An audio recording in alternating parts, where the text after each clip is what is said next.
อากาศร้อนๆแบบนี้ผู้ชมนี่คือภารกิจเควินเยอะอากาศร้อนๆแบบนี้แปะว่าเราจะไม่อาบน้ำว่าได้เราบอกเราต้องอาบ ตอนนี้ต้องหดกระโตไปน้ำไปตรงไหนเนาะรอด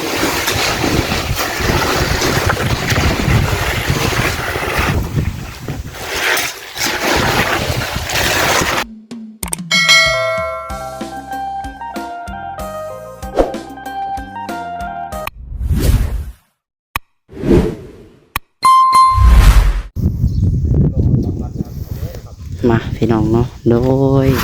สบายดีแม่เอฟซีเบิร์ดสุกูสู่คนพี่น้องเลยหลังจากมาแต่เนาะบ้านนาธาตุพี่น้องเลย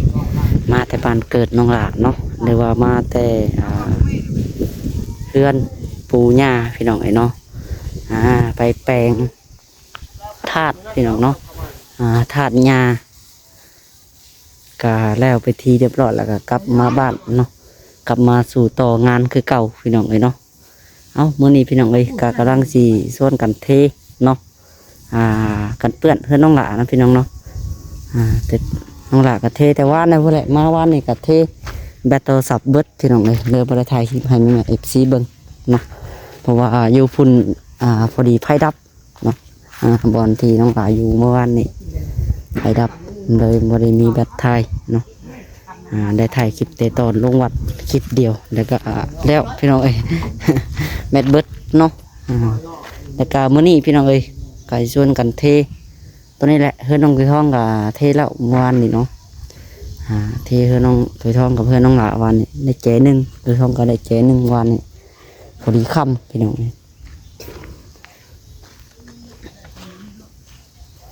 แล้วก็ตอนนี้ก็ มาเรียบร้อยแล้วล่ะพี่น้องเอ้ยเนาะเอ้ยมองไอ้เนาะขดเรียบร้อยแล้วเห็ดแต่จะเศร้าไปเลยพี่น้องเนาะคนให้คนทรายเขานี่ได้เรียบร้อยหมดแล้วเนาะ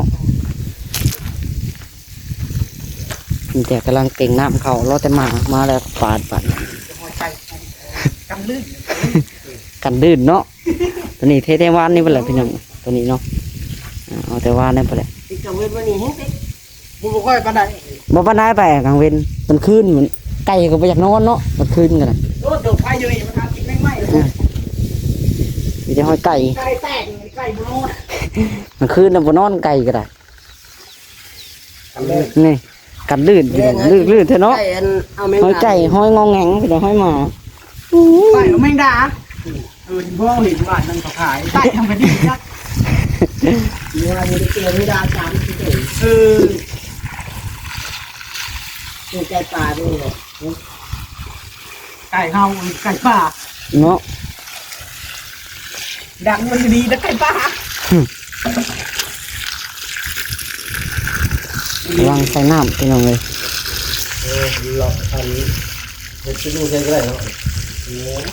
เดี๋ยวบอกมันนี่กินเดี๋ยวโซนไปเลาะบึงเพื่อนออกไปท่องมันก่อนเนาะ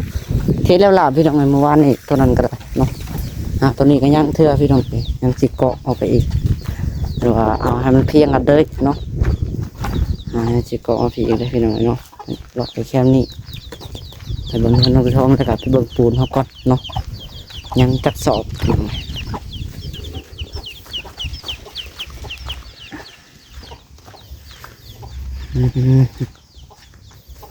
เด็กเทแต่เมื่อวานนี่แหละพี่น้องในตอนนี้ก็ได้แล้วเนาะเรียบร้อยมีแต่ห้อยหมาแล้วนี่พี่น้อง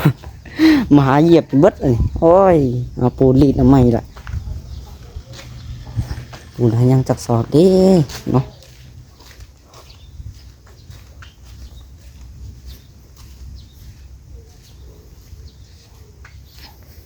ปูนโต้นหนึ่งพี่น้องยัง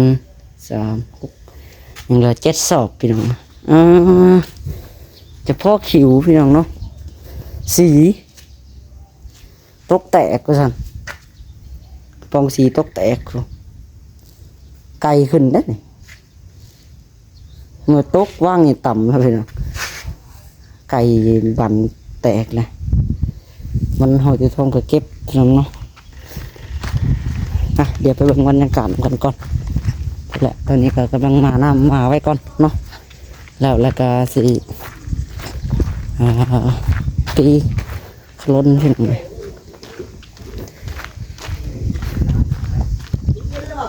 พอดีแต่งเสาเนาะปูนยังปูนสอบเป็ดสอบเนาะ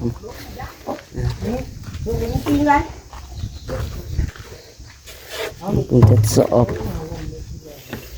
สบายดีทั้งพ่อเนาะสบายดีแป้นตัวนี้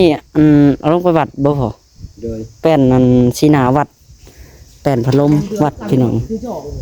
ที่ว่าประตูคงเนาะแป้นประตูคงทีเลยว่าจะลงชีตัวนั้นแตกก็ได้ให้โกดหนึ่งนานยัดไก่ช่างต่ำไปจักแตกโกดชีใกล้ๆอันทางสีแดงๆน่ะแตกล่ะ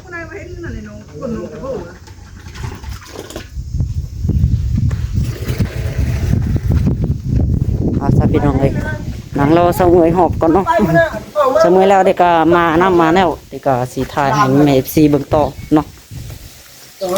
มึงว่าเนี่ยจะว่าเขาแล้วกูจะบินลงอากาศร้อนๆอย่างนี้ผู้ชมนี่คือภารกิจเควิน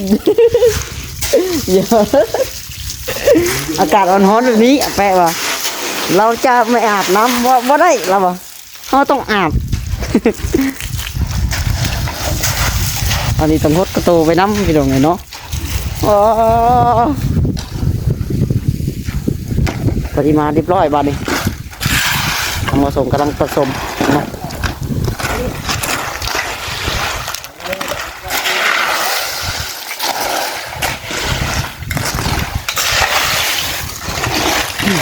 แคนแป้นคู่หรือค่ะได้ผสมคือวานนี่ตอนนั้นเป็นอินไซด์อยู่แล้วเราชุดก่อนตรงเทียงไม่ได้ขูดแคนแป้นนี่คือดินทรายน้ำดินทรายแก่ๆเลยจะกระไรจะขับรถมันบอกว่ามันเป็นเหลี่ยมครับ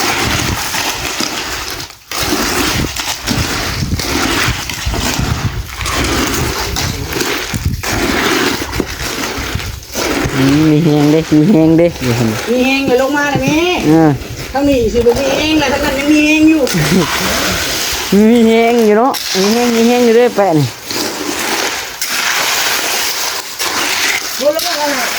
โอ้ยสิแล้วอะไรพอแล้วมั่งน้ำ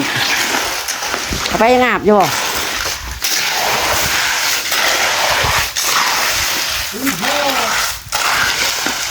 ฮะ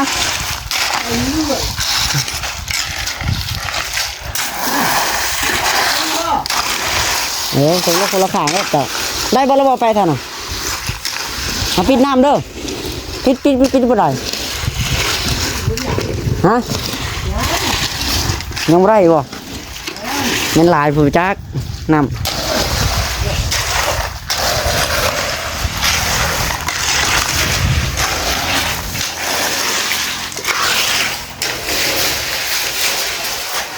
ยังไรอยู่ไม่แกนั่นบ่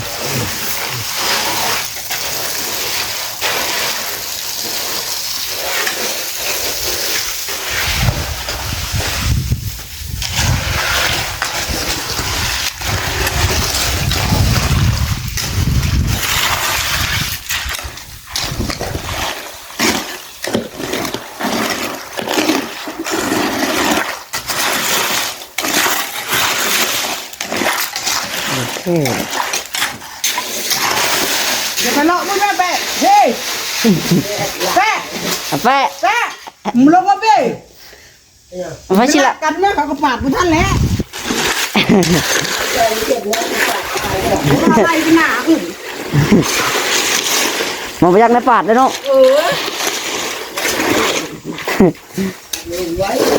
แนวมันไวเราอะไวเขาทหารไม่ได้เลยต้องไว้เข้าทหารเขาพูดไปอย่างไรเป็นมาไว้ก็ได้เนาะ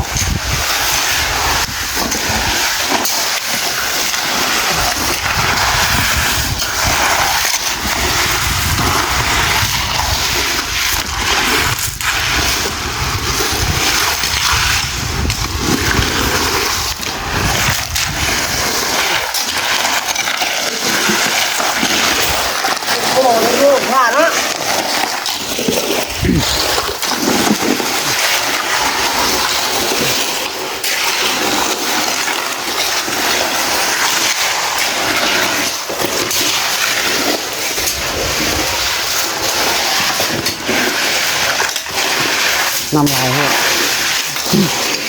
มันจะรสเลย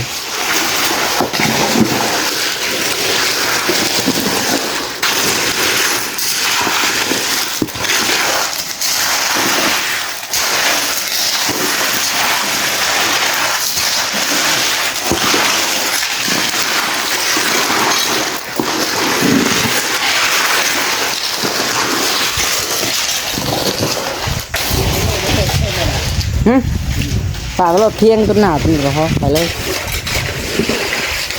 ฝากไปเลยก็ได้พอดีแล้วให้มันค่อยๆนำลายไปพี่ให้นำมันลายลงมาพี่ไปดิให้มันค่อยมาพี่เอาคนละโน้นพอน้ำลงแต่จะคาเลยพอดีแล้วให้มันไหลลงมาพี่ไปรอด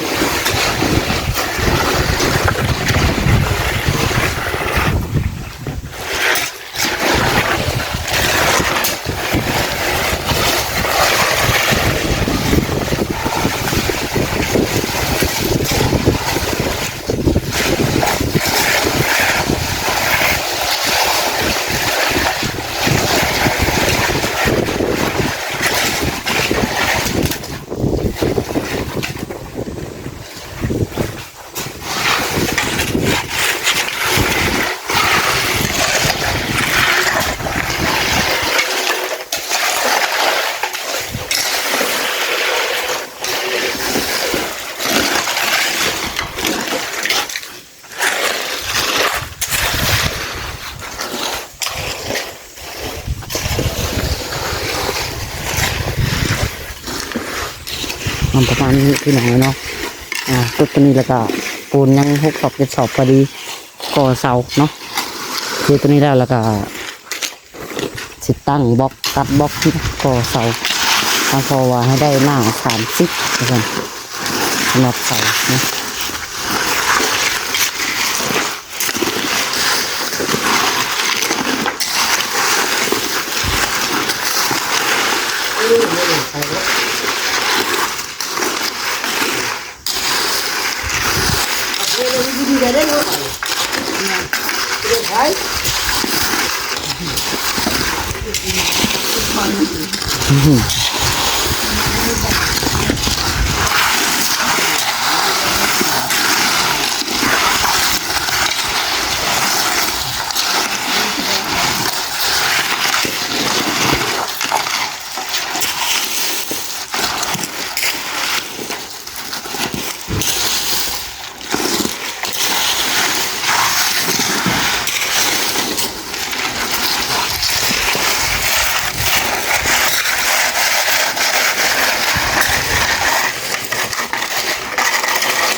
ยังเอาละหันละเปิดเจ้าล่างตีนล่างอย่างเลยติดตัวใช้ล่างเครื่องงานของเลย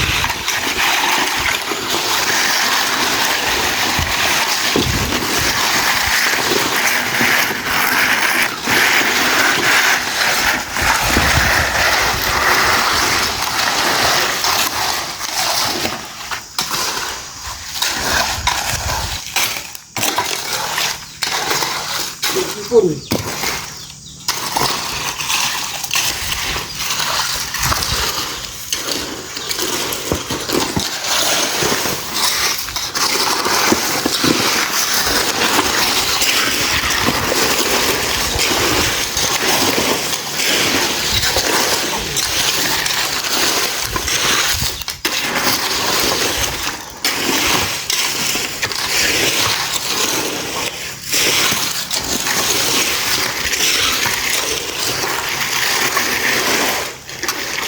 นางบอกว่า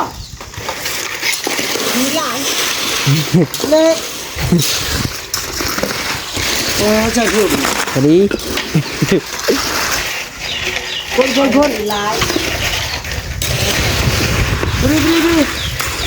ดีหลายจังเลยเนาะมันจะแข็งอันเดียวไหม โอ้แบบว่าแฟบ่เห็ดนะโอ้ไป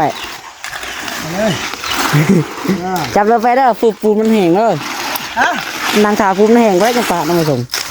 บ่ได้แล้วเฮ็ดอะไรก็นั่งถามนี่นั่งถาม ปูนแห้งไปแล้ว อย่างที่ยาเลยบ้าทั้งเจ้าหนักปั่นกันเนี่ยตัดมือให้กินก่อน ดอกมูล ทำงานด้วยทั้งหมด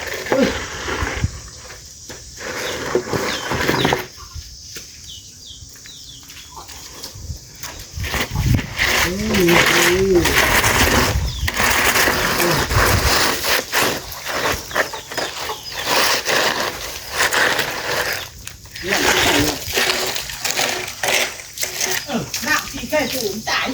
เดี๋ยวให้ยังล่างกันไปเลยรอพื้นตัวนี้แห้งก่อนพื้นตัวเทใหม่นี่แห้งเบิดเดี๋ยวเขาจะเอาน้ำไม้เบิดแล้ว มันตีใส่น้ำตีจนตายกิ้ง ว่าเนี่ยอิ่มเลยเนาะ โยกบนมืออยู่บนมือหนูเจ้ากันเนี่ยเขาบอกยากันยังไม่ยา ยังเห็ดไปเลยเนาะยำแม่ยังเห็ดอยู่เนาะ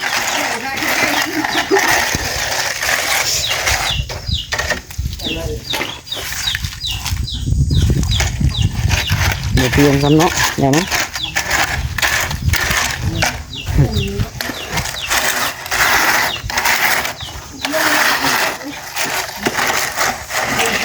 เติมกันหน่อยหนึงเป็นไง มองอยู่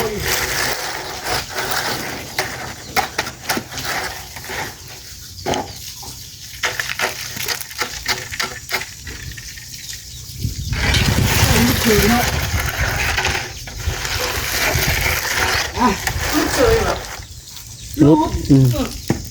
ใช้อีหลีอ่ะ บ่อย่าพึ่ง เรียกของหน้าบ่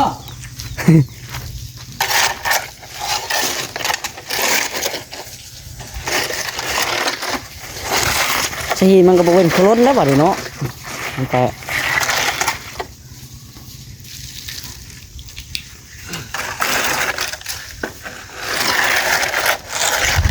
แป๊ะห้องงงแงงไม่ให้กันลึกหน่อยแป๊ะเอ้ย บ่ห้องกระยาดอกงงแงงนะ ห้องมึงงงแงงไม่ให้กันลึกหน่อยห้องมึงงงแงงไม่ให้กันลึกให้ กันมื่นเนาะตัวนั้นจะมาเฮ็ดจะทั่วไปเลย ห้องมันก็มาอยู่ ระวังน้ำกับบ่ทันพี่ต้องเอ้ยเนาะมาก็ได้แนวบ่ให้ขึ้นก็ให้ขึ้น แนวมาอยู่ในเฮือนเนาะเลี้ยงมาอยู่ในเฮือนจะน่าจะแซ่จะขึ้นแน่จะได้ขึ้นอีก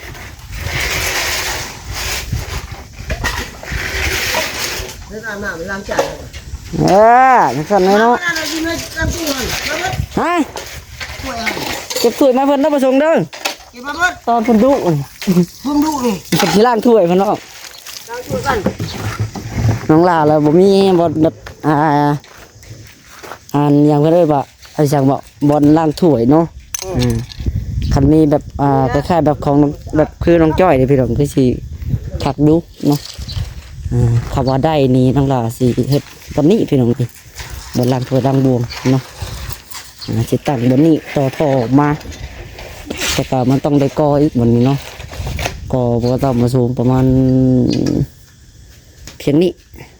4 ก้อนพี่น้อง4 ก้อนหรือ5 ก้อนเนาะก็แบบเดียวกับน้องจ้อยแล้วก็ตั้งใส่ทางล้างถ้วย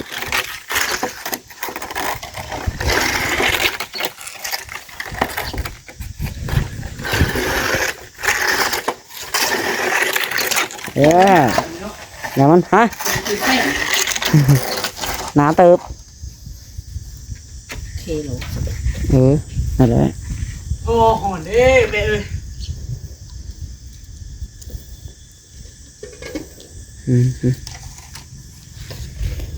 ยางตัวนี้เปล่า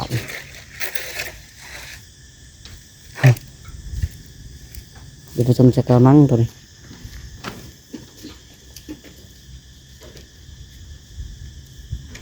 เดี๋ยวผสมจะพืชลากเอาเลยบ่ตีแบบลากเอาเลยบ่เนาะเทตัวนี้สุดก็โอเคแล้วเป็นเนาะ ตัวนี้ยังซิกแซกกันอยู่